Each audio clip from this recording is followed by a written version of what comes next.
electricity, just a variety of different things.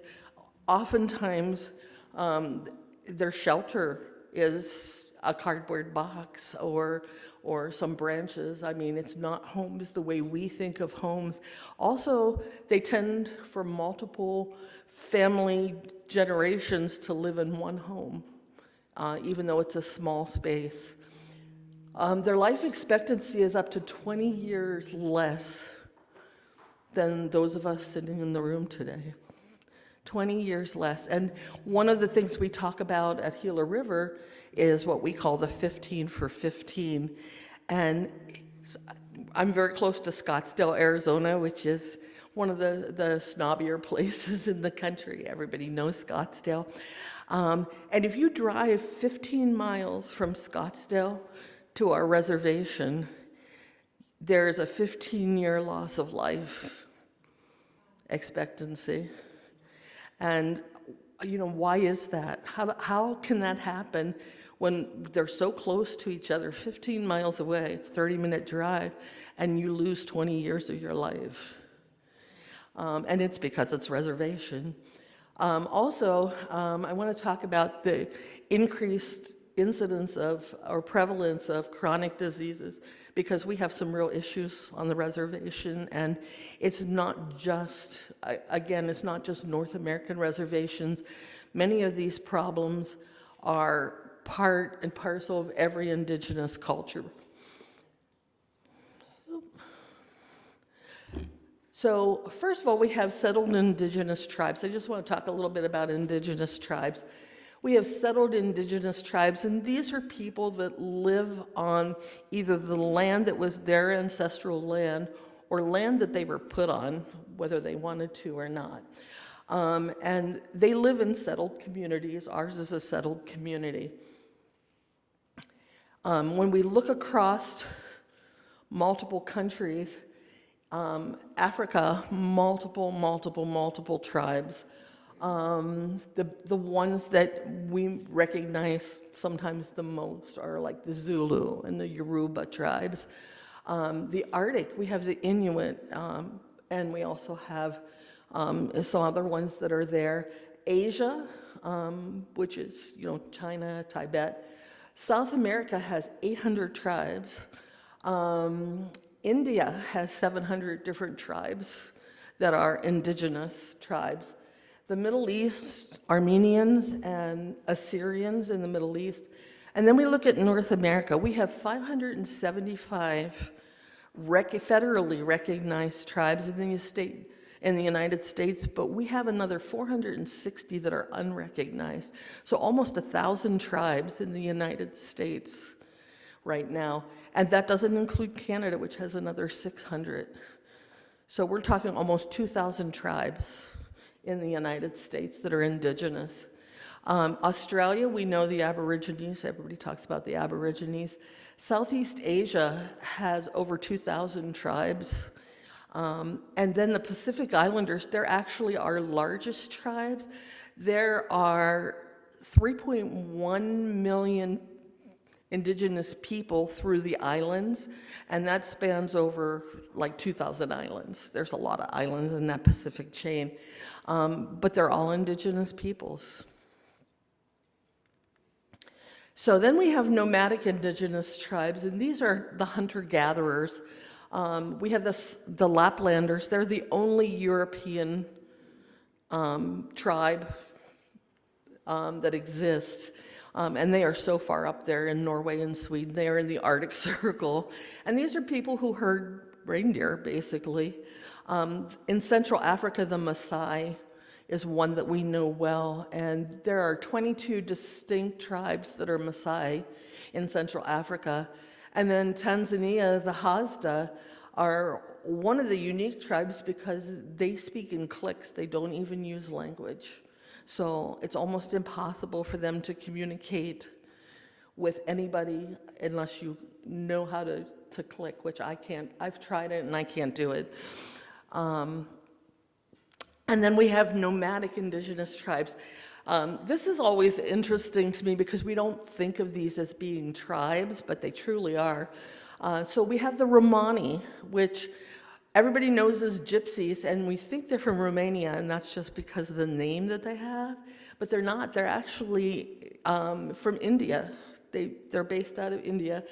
And also in Scotland and Ireland, we have the Mincers in Ireland, who are native Irish tribes, and the Nowlands, who are the Scottish lowlanders. And these are tribes that were treated just as badly by Europeans in their countries. And then the Bedouins, who wander the deserts, and all of these people are craftsmen of some sort. The gypsies primarily are entertainers. The Minciers and the Nowlands and the Wobegoners are people who have crafts like making brooms, and they used to call them tinkers because they made things out of tin. And then the Bedouins, who make beautiful, absolutely gorgeous jewelry and clothing that's super colorful. And so that's what they do to survive, is to sell those things. So what do all Indigenous tribes have in common? The first thing is that they all have a unique relationship to the earth. They view the earth different than we do. They believe that everything has a spirit or a life within it, and everything we do has to be in balance with all of those other things. You will never see a Native American pick a plant out of the ground, even if it's in their garden, without offering something back to the earth in its place. Usually it's tobacco.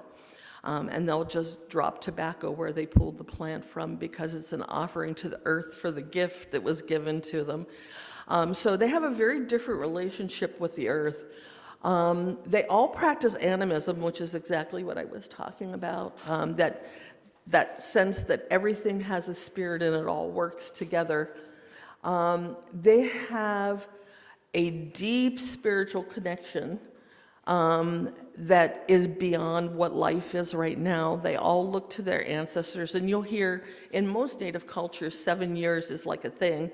It's the 7 generations before you and the 7 generations that are to come after you, and everything you do, you make a decision based on what you were taught by the 7 generations before you and how it will impact the 7 generations after you. And so they look at life on a continuum. They don't see the here and now as a finite thing, which is how we look at life as Westerners. And then they all have suffered a lot historically. So colonization is the act of a powerful nation or group of invading another territory and establishing control over the people. And they do it because they either want the land, they want the dominance by owning more than anybody else, or they want to do economic exploitation. And it could be any one of those 3 things that drives it. And again, I will say, every country has its indigenous population except for Europe. And that's because Europeans are historically, since the dawn of time, the colonizers. They are the ones who want more land, more things, and who have established a lot of the rules that we don't even think are rules in Western medicine. So colonization by genocide, I put some statistics up there about genocide, and just to show you how much of the population was killed off. And I sort of alluded to that. We went from 50% of the world's population to 6.2% of the world's population. But before we were 6.2, we dropped even lower than that. We were down to about 5% of the world's population 20 years ago. So we're just starting to repopulate some of our native tribes. West Africa lost about 80% of their indigenous population. The Congo lost 10 million people. Tasmania, 98% extinction of their people when they were colonized. And You look down the line, Ireland, we don't even think of Ireland as being indigenous, but Ireland lost a significant number of people who were shipped out in servitude or who died from the potato famine. And the potato famine, believe it or not, was caused by colonization. They forced them to overproduce on the land, and it produced funguses that killed the crops. So there's Ireland, and you can go down the line, but we have to address the elephant in the room, Gaza, which we don't even know how that will end because it hasn't ended yet, or the Ukraine has not ended yet. And the numbers are ridiculously high for the losses in those two countries, in Ukraine and in Gaza. And those territories are being sought by colonizers. So they're added to the list of indigenous peoples that are being eliminated by genocide. Colonization was also done by destruction or acquisition of natural resources, and it creates forced dependency. Natives in every country depend on the government to give them subsidy of some sort, whether it's food, money, or whatever, shelter. They're forced to depend on the government. And when you're forced to depend on the government, you do whatever the government says so you don't lose that subsidy, which is part of the issue with colonization. So food scarcity, and I can talk a little bit about this.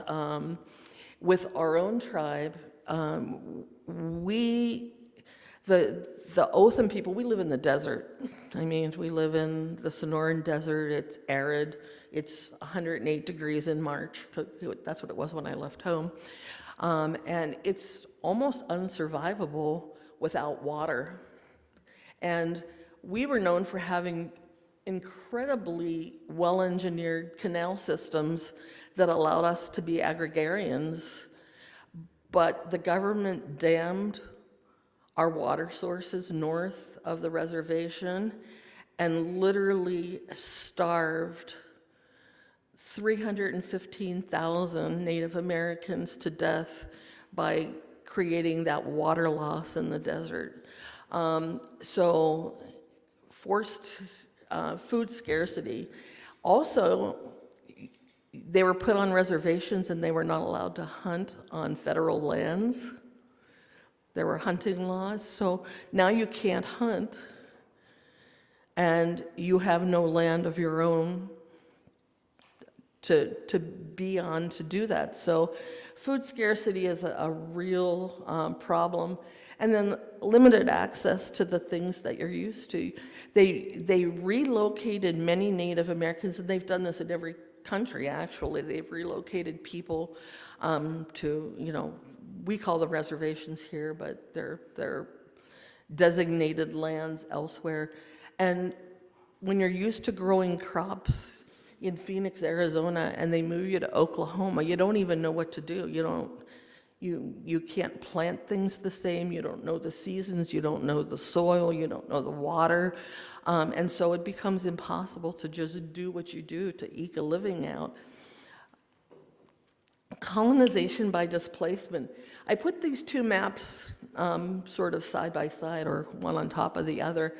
The top map is North America, and those are all of our tribes prior to colonization. And you can see them spread out over the whole of North America. If you look at the little purple spots on the bottom map, that is what's left of land. Those are our reservations for all of the people who used to inhabit North America. That's it. That's the space they've been given by the government. And so one of the things that's very European is land ownership. Most indigenous peoples recognize themselves by culture, not by what land they own. Only Europeans recognize what land they own. And so Native Americans here didn't even know what they were bargaining for. They thought they were allowing people to just share the land with them because they didn't own it in their minds. But instead, what happened is the land was taken over by colonizers.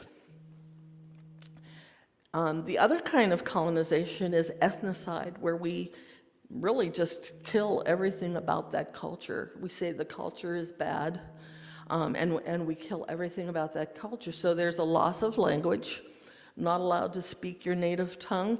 Native Americans in boarding schools were severely punished for speaking their own language. There's a loss of cultural identity. You're not allowed to participate in any ceremonies. They're considered evil. Traditional music and dance aren't allowed. Traditional dress is not allowed. And that's part of your identifying as a culture. And you also couldn't use your Indigenous names. We were all given non-Indigenous names. So most of the people in Otham territory have two names. They go by Bob, but they also have a Native American name, which was their given name at birth. And they're free to use those now, but for purposes even in healthcare, they use Bob. And the picture that I put up there just happens to be Lady Rebecca Wolfe. Her real name was Matuaka, but we know her, who do we know her as? Pocahontas. She was kidnapped at age 15. She was a guide.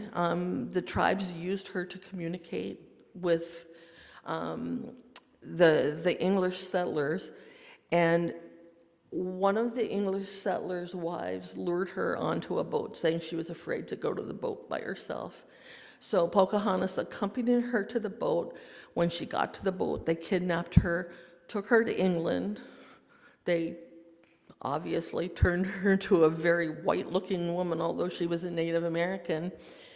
She was abused, she was raped, she was forcibly married and had children with the English gentleman who she was married to, and then she was murdered at the age of 21 when they asked her to go home. They poisoned her the night before she was due to go back home to her tribe. So it's genocide, it's ethnocide. All of those traumas are part of what we deal with when we talk about healthcare. Now, one of the things I want to talk about is historic abuses aren't ancient history. And while we were watching Britney Spears and Home Alone, there were still women who were being forcibly sterilized by IHS, which is our government Indian Health Services. And this is 1994. Bill Clinton was the president, and we were still sterilizing Native American women without consent. I have women in the tribe who are only 40 years old, who don't have families and don't have children because of what was done to them 30 years ago. So this is not ancient history. This is today. This is today. 30 years is not that long ago. So the end result is health inequity. Healthy foods are limited by food deserts. We have a 550 square mile reservation and one grocery store. That's it, one grocery store for 550 square miles. Now, obviously they can drive off the reservation, but they tend to want to deal within their own community, stay within their own community. Super sharp rise in disease states. Cardiovascular, about 50% of our Native American children have high cholesterol by the time they're 10, 12 years old. Diabetes, I would say half of our reservation is on dialysis. So a huge problem with diabetes. They have secondary ocular disease, secondary cardiovascular disease, secondary kidney disease, peripheral vascular disease. We have kids as young as 17 and 18 years old who are amputees because of their diabetes. Infectious diseases, not so much here, but in some of the indigenous populations elsewhere, infectious diseases are left untreated and are a problem. Dysentery, syphilis and gonorrhea, like I've never seen so much STD as I have on the reservation, and they're constantly doing education and things in the women's clinic, but it's rampant. It's absolutely rampant in the community. There's a super sharp rise in mental health disorders. We struggle with alcohol and drug addiction, and most of that is related to PTSD. There is so much PTSD because of what was done recently, that's what we suffer. A lot of it is chronic grief, people who lost their children that were taken away from them and put in boarding schools involuntarily.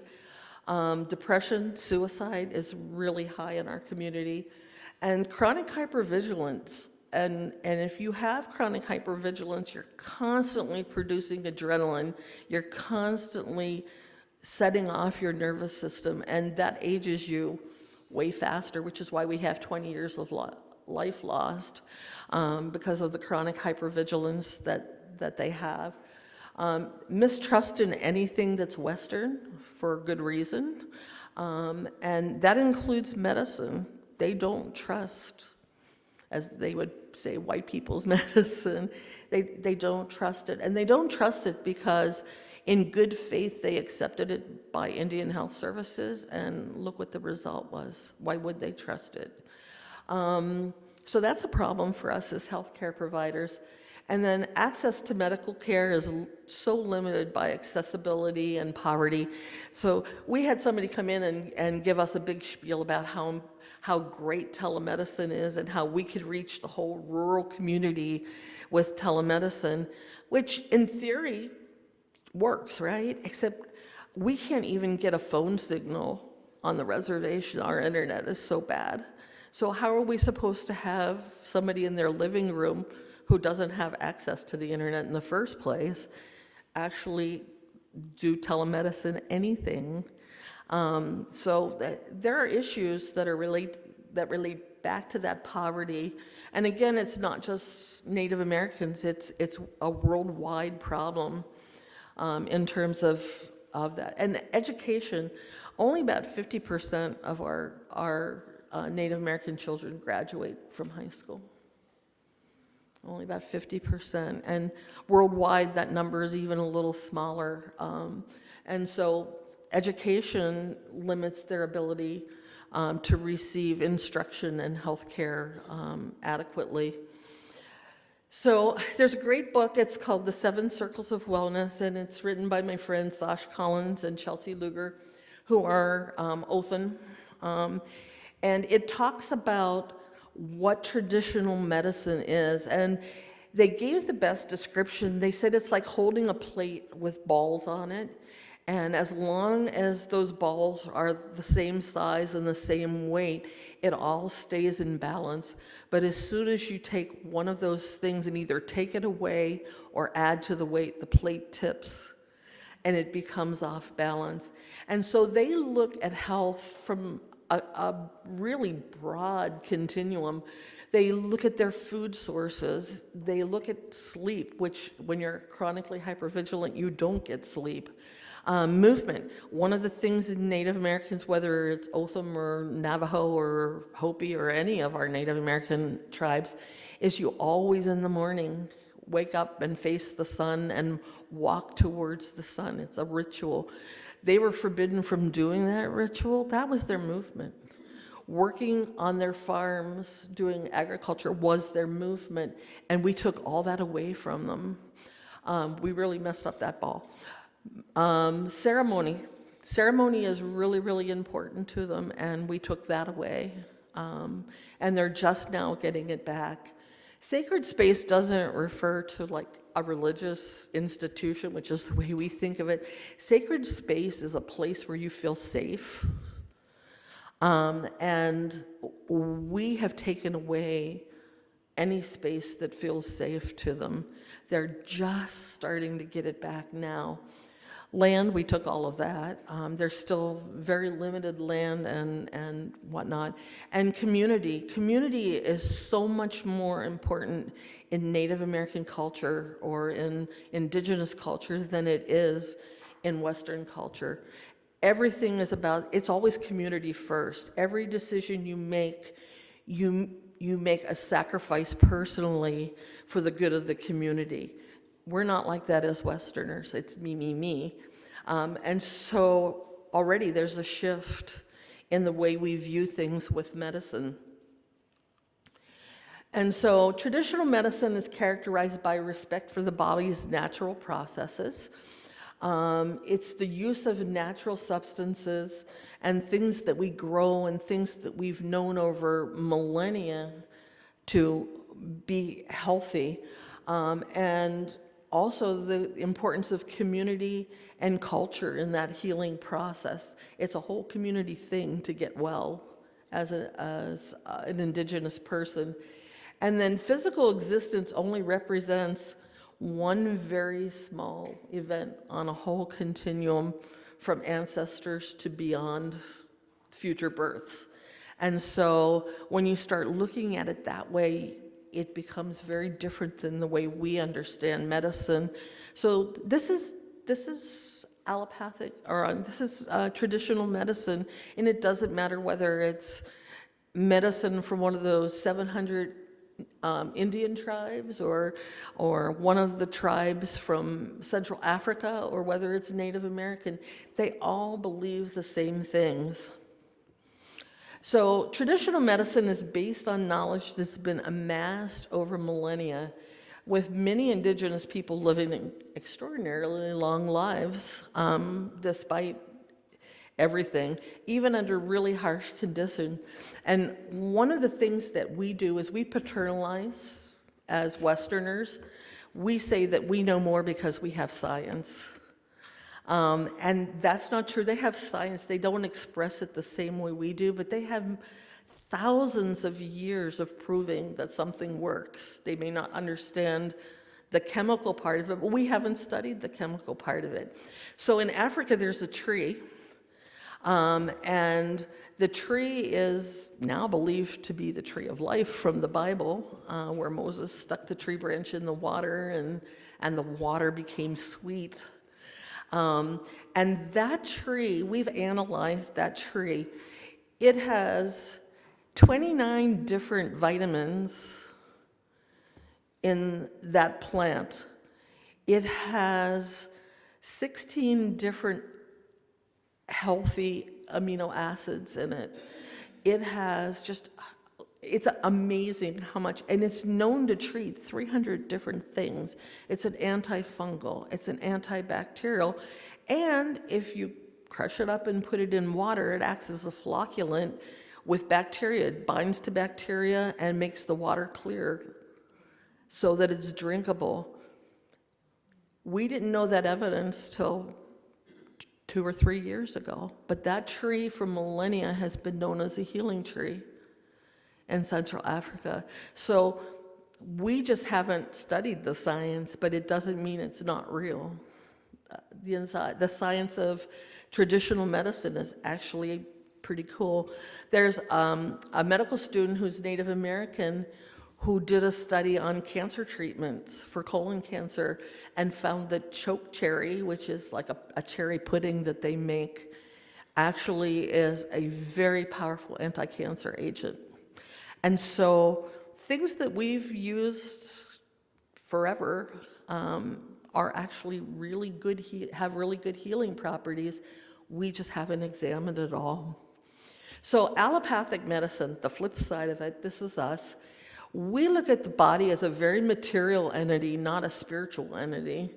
And it's made up of matter. You guys all learned this in nursing school. You know, we've got mitochondria and you know, different elements, you know, sodium, potassium channels, all those things.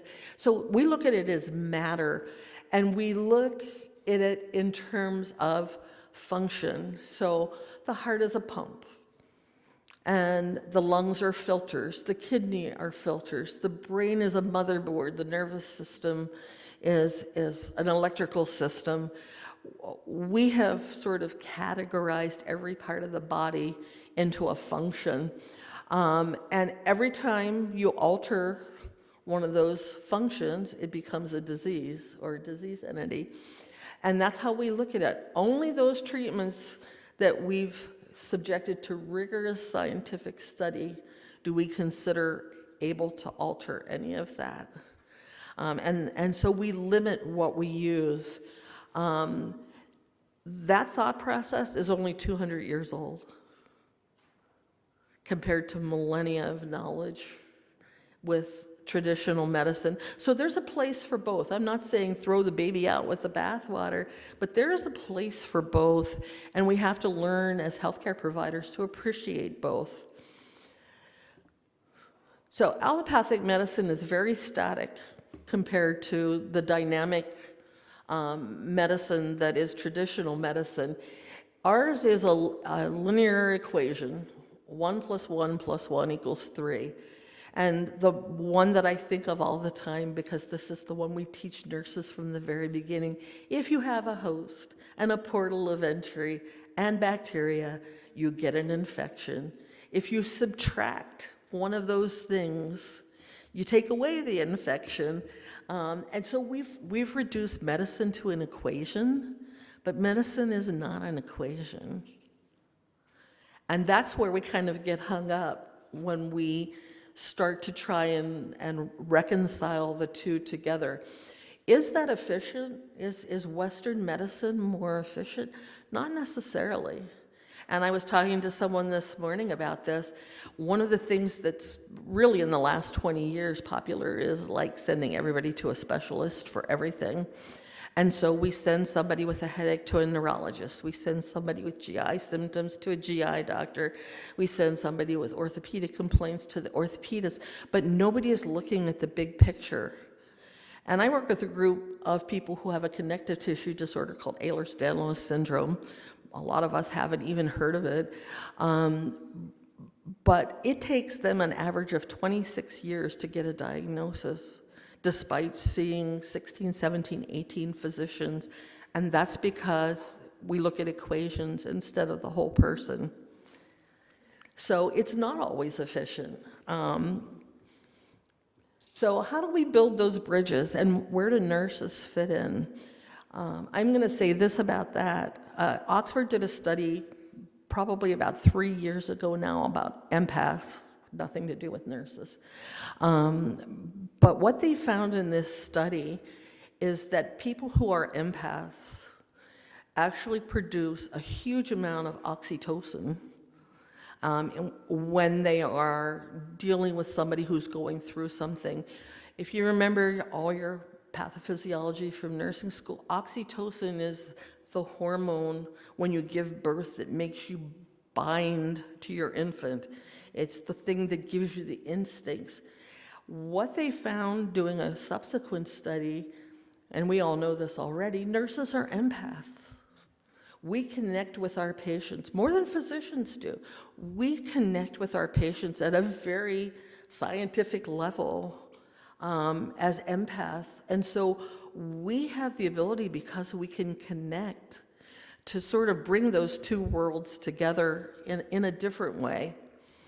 So the first thing is to build a foundation of trust. We've got to practice active listening. And one of the things that is a really hard switch for us is that you have to listen to storytelling, because oral tradition is part of every single Indigenous culture. They pass things down from generation to generation to generation in story form. And so we have to be able to listen to what they say. One of the things that is popular in Native American culture is something that we call story circles. They sit in circles, and whoever is holding the peace pipe or whatever the object is the only one who's allowed to talk. Nobody else can have an opinion. And you just sit and you listen to learn. That's a huge skill for nurses to learn, to sit and listen to learn, not to already be formulating your answers. You can go back and clarify what you heard later, but to stop and actually listen to learn and to connect with those people are so important. So one of the things that we see in medicine, in Western medicine, is RVUs. Does anybody know what an RVU is? Okay, so RVUs are what our physicians use to make sure that they're being productive. It's a measure of productivity. We use it in nursing, but we call it something else. But it's, for the RVUs, physicians are allowed usually 6 to 8 minutes for a visit with a patient to talk to them, figure out what's going on, and order whatever they're done. So in their RVUs, they get 6 to 8 minutes between patients. If you have a really generous practice, maybe 10 minutes, but that's what you get. On the reservation, we only see 6 to 8 patients a day. We get an hour per patient, and that's because Native Americans speak in stories. And so you have to change that paradigm completely and allow time to listen, which doesn't happen in other parts of medicine. It's one of the beauties of actually working on the reservation is you can take time with your patients. And we do the same thing with nursing. We allow way better staffing levels because we understand that the nurses need to be able to talk to their patients. Building a bridge, self-reflection. Look at yourself and think about your biases and what you haven't learned, and study. And then honor the differences. There are so many differences. Foster self-reliance. Teach them to take care of themselves. Be a voice for the community and share what you know with other people so they take an interest in what's going on. And then also building a bridge. There's a spiritual connection. Honor what they've been through. Tell them you're sorry for what they've been through. Tell them that you can't imagine, and ask questions, because they appreciate when you ask a question and say, I don't understand something. What you're saying is, you're important to me and I want to hear what you have to say and what you've been through. And then don't forget the mortar. The mortar is really how we treat one another. It's that empathy, it's that connection. Acknowledge them. Learn to love the culture that you're in. Their culture is so rich. Learn about it and be part of it. Demonstrate that empathy. Share laughter with them. They're fun people. They're really fun people. I went to South Africa and got to spend an afternoon with the Zulu tribe. We had so much fun dancing and just celebrating. They're beautiful, beautiful people. So celebrate with them. Talk about your family and ask about theirs. Family is important. And then once you've built a bridge, leave the tools as a gift. And my parting thought is, as nurses, we don't stop with just patient care. We have a responsibility to the entire community. So at Gila River, one of the things we do is we start educating, health education in preschool and kindergarten. And we have a high school program called Elevate. And we take students all summer long to camp, and they come on board, and all of the nurses work together from every different discipline to teach them things about being a medical provider. They get to suture, they get to do dental exams, it's all practice. They do Sims Lab a lot. I represent education, and we do escape rooms so that they learn to look for evidence. And that's Western medicine, but it's translated into something they understand. So we're raising a generation of Indigenous people that can take care of themselves. They know their community, they know their community members, they understand their rituals, and they can incorporate them both. If you have an Indigenous person, look for someone who can provide them the Indigenous spiritual care that we give to Western people through our chaplaincy programs and those sorts of things. We have a traditional healer on site all the time, and our traditional healer goes into the room with our nurses and doctors, and they actually talk about what's going on with the patient and offer traditional healing practices, which are highly acceptable for us. So just really use everything that you learn as a nurse, everything you learn about Western medicine. Don't paternalize it and say, I know more than you. Just learn to be the bridge between both worlds and walk in both worlds. One foot in allopathic medicine, one foot in traditional medicine, and learn to love them both, because that's what we need to do as nurses to take care of those people and change health inequity for them. And that's it. Thank you.